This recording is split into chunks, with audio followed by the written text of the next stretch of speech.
Assalamu alaikum wa rahmatullahi wa barakatuh. Benshi mu babyeyi bakomeje kugaragaza ikibazo cy'abana mu gihe hari abashyitsi. Igihe hari abashyitsi, benshi mu babyeyi bavuga ko abana batoya bashyanuka cyangwa se bagashukura, ibyo bikaba impamvu y'uko ababyeyi baseba cyangwa se bagira igisebo ku bashyitsi babasuye. Kandi ibyo byose bikunze kuba mu gihe cyose, ugasanga rimwe na rimwe umwana arakubitwa. Ese ni gute twabitunganya? Mbere na mbere tubanze tumenye ni ryari tugomba kumwigisha, ni ryari tugomba kumuhana. Icya mbere, umwana ntabwo asobanukiwe umushyitsi cyangwa se agaciro k'umushyitsi. Niyo mpamvu mubona iyo abashyitsi baje baba bitaweho, ndetse rimwe na rimwe ugasanga abashyitsi barahabwa ibyo abana batigeze bahabwa cyangwa se ibyo batajya bahabwa buri munsi. Kugira ngo rero umwana abiboneho, agashaka uburyo bwose ashoboye akora kugira ngo bamubone, babe bamuhaho cyangwa se babe bagira icyo bamugenera.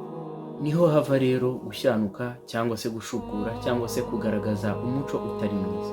Hanyuma ababyeyi bagatangira guhana umwana ku byo batigeze bamwigisha. Umuti rero ni uwo. Umuti ni uko mbere y'uko abashyitsi baza, ni uko umubyeyi yafata iya mbere mu kwigisha umwana agaciro k'abashyitsi, n'uburyo bakira abashyitsi, n'impamvu bakira abashyitsi.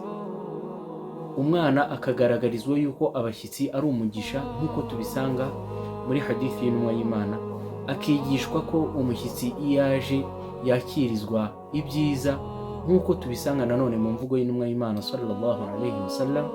Nanone umwana akigishwa uburyo yitwara mu bashyitsi iyo baje, uko agomba kubasuhuza, uko agomba kwitwara. Ibyo mubyeyi nuramuka ubikoze, umwana azatungana kandi azabimenya, ndetse n'abo wasuye bazabona ko wareze umwana, wamuhaye umuco ndetse umuha n'ikinyabupfura cyo kwitwara mu bantu igihe baje.